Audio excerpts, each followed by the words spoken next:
Hi everyone, and welcome to Insights by Johnita Francis. We are doing the quarter hour of power, and as usual, I always come completely unprepared and leave it completely and utterly up to the universe and to spirit to tell me what to say. Well, I was sitting here waiting for it to start, and I'm thinking, I don't have a topic yet. I don't know what to talk about.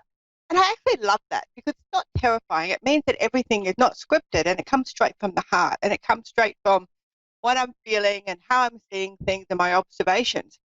And while I was sitting here, I thought, I've got two new beautiful crystals, blue aventurine, which are just stunning crystals. They're very pale blue. They look like eyeballs.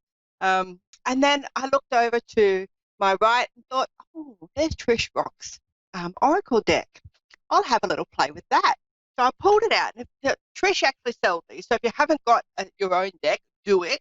I'll hold them up for the camera now, but they've got a little love heart on them, and they're based around the, it's called Life Alignment, and it's based around the cogs or the chakras, as Trish calls them. I call them cogs. And it also has a little message, a little guidance message inside the heart, and it's really quite pretty. And I was having a little shuffle, and I'm like, okay, what is this all for me? I want to see what I'm first talking about today while we're waiting to go on. And I flipped over the heart chakra, which is a green coloured love heart card. And inside of it, it says self-love, care, and compassion. And I was like, okay, that's what we're going to talk about today. How do we achieve that? What does that look like? What does it mean? And they're umbrella terms. Self-love is an umbrella term, okay? It is.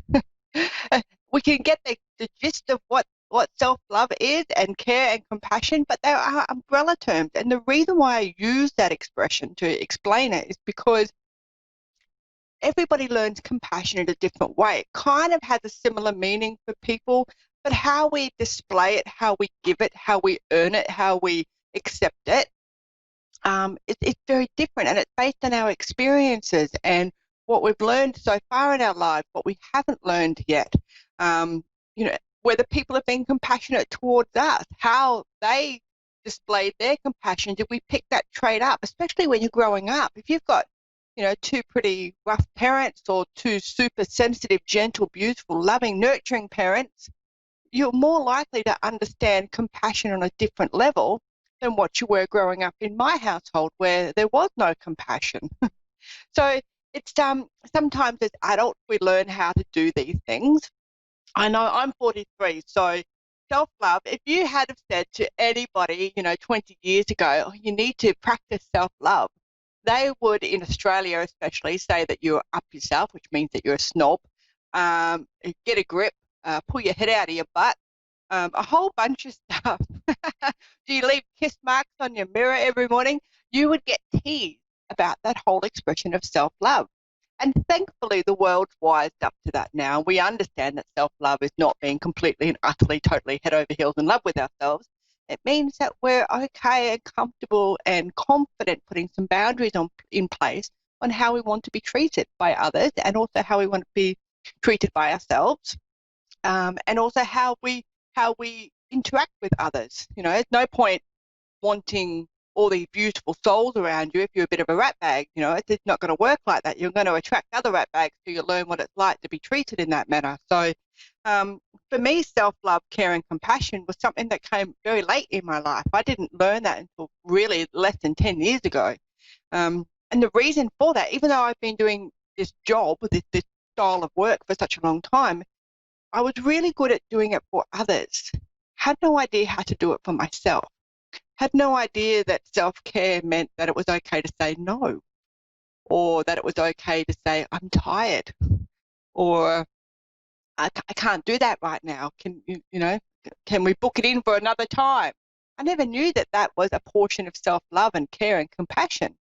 And I think when we're learning about how to do this, and it's okay if you didn't learn it as a child, for whatever circumstances, whatever reasons for that, doesn't mean that you're an old dog, you can't learn new tricks. It means that it might be a little bit harder because you don't always see some of those traits in yourself. If it's a learned condition, if you grew up around it, if you, I didn't realize that I was in abusive relationships until hindsight kicked in. I'm like, oh, crap, again? Abusive relationship again?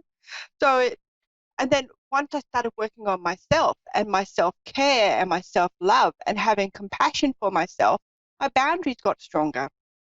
And I think when we're learning these things, especially as an adult, or we want to freshen up our skill base maybe or capacity for self-care and love, um, I think we need to practice on ourselves first. And I don't think that is selfish at all doing that. I think that, we have to, when I was single, as an example, I knew that I wanted to be treated nicely and I knew I wanted to be treated as a lady, even though in reality I'm probably not very ladylike in a lot of ways. But I knew that I wanted to be treated with respect. So what I did is I took myself out on dates and I took myself to places that were nice and I looked after myself and I'm like, okay, well, this is kind of what I want in a relationship. And then I honed those skills practicing on myself. I learned how to do that on myself.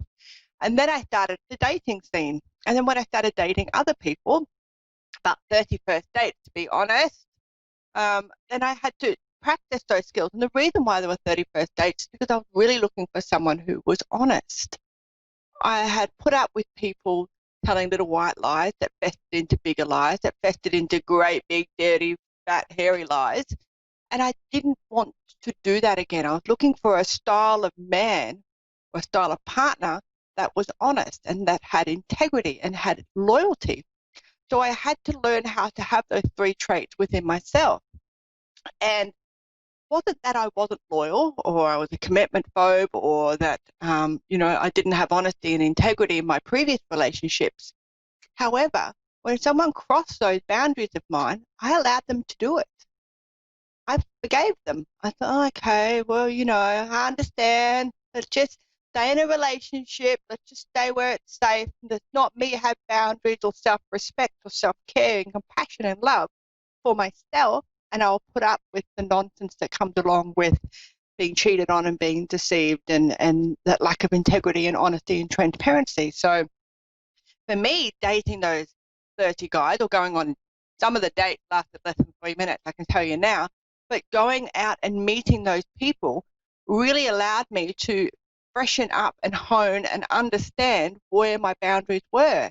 And the more I did that, the more self-care I had for myself, the more self-love I had, the greater I understood that lesson to be, because there was no emotional involvement with these guys. I literally met them and we went and had a coffee, or we might have went and had a meal or something. There was no heartstrings. There's no emotional attachment. And a lot of people get emotionally attached very early on in their relationships. So I had some really strict rules around that. I don't want to shake your hand. I don't want to cuddle you. I don't want you to be inside my space. I've just met you. We're on a first date. Social distance, people, social distance. So I had some really strong rules around that because energy is such a addictive, magnetic thing. And when you already like somebody, because, that's why you're going on a date, you've got a physical attraction on some level to them, and you allow them into your space, that energy sparks up and it's exciting. And sometimes we misinterpret that excitement as, oh, this could be the one. And then we get carried away with it. And then all of a sudden we've got this partner that's a bit of a rat bag again, and we've learnt nothing and we've achieved nothing, and our self-care is out the window because we're back in that same old cycle. So it's, for me, self-care, love, compassion had to start with me because I didn't learn it from anybody else. And I had to understand what those words meant for me, how I understood them to be. Self-love for me is going to the gym, riding my motorcycle, hanging out with my husband, taking our dogs for a walk. That's self-love. Because if I work, and don't have any of those things, I actually get tired and ratty and crabby and no one wants to be around me, which is not very loving, is it? So I've learned how to do that. And it's going to be different for everyone. Self-care for some of my girlfriends are to go to a spa and spend all day getting massages and facials and stuff like that. I personally couldn't think of anything worse. But they love that. And that's how they get their self-care. That's how they show compassion for themselves. That's how they bring that self-love in, that they do it like that. And it's so different for everybody. So when we're pulling over, Trish Rock's card, And it comes up self-love, care, and compassion. If you don't understand 100% what this means for you, step one is to practice on yourself. Work out individually what those words mean and start breaking them down so you can understand how that looks for you, what that feels like, what you're going to put up with and what you're not going to put up with. And then once you've got that, that's your framework. Then you go out and you practice on random strangers until you find that balance that works for you, that's comfortable and confident in how you put your boundaries across. And you can do it by getting a bit cross with people. You can do it by being really gentle. As long as your boundaries are consistent and people understand and respect your boundaries, whatever methodology works for you is perfect because everybody's different. All right. So that's it for me this week. I've got which is really nice, come straight after it. I thought, I'll flip the next card over and see quickly what that is. It's actually another heart chakra card, and it's healing. So when we have self-love, care, and compassion, we actually start to heal our heart, and absolutely we do, because we're allowing nicer space into our lives. We're creating space for happier moments, for beautiful memories, and all those sorts of things. So, yeah. Now, I'm available for spiritual mentoring. I am taking a break at the moment so I can write a book. However, if you'd like some spiritual mentoring with me, pop on my website, www.insightbyjohnita.com. You can catch me on Facebook, YouTube, Instagram, and Twitter as well.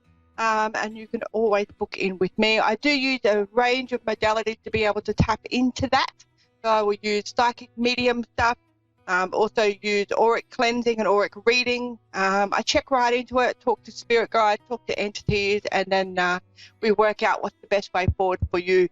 But I only want serious clients. I'm not interested in telling you when your next boyfriend's coming in. I'm interested in teaching you how to be the best possible version of yourself so you excel and succeed in every area of your life. And that's just about me for this week. I will see you again next Tuesday at 4:15 right here, same back channel.